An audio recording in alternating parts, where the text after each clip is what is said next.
国际消息来看，马来西亚前首相纳吉牵涉贪污等咧坐监，昨高庭法院是判伊25项罪名拢成立，佮加判伊关15档，加上代票1000亿的罚金。原来是伊的律师是表示讲会佮上诉。在马来西亚72岁前首相纳吉出庭的车队，2日早起慢慢驶入高庭法院，经过规家的开庭，审法官作出重大判决。纳吉涉嫌的4项人权罪加21项洗钱罪，总共25项罪名全部成立。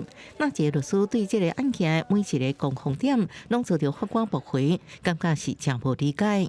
Because we think, with the greatest of respect to the judge, we think that he has made so many blunders in this judgment.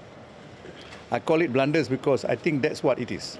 纳吉涉嫌侵占黑马发展公司国有基金的钱，根据高院1日判决，每一项人权罪判纳吉15年徒刑，每一项洗钱罪是各判处5年徒刑，刑期同时执行。表示纳吉伫加价上济高点15年。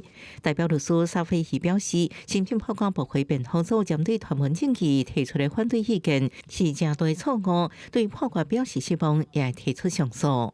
2015年，美国媒体曾报道7亿美金的一码资金进入纳吉个人户头，引起美国司法部甲马来西亚的调查。甲即码侦办甲审理时间已经50年。目前纳吉因为一码贪渎的相关案件咧服刑当中，也请做马来西亚第一位入狱的前首相。公司新闻张淑芬报道。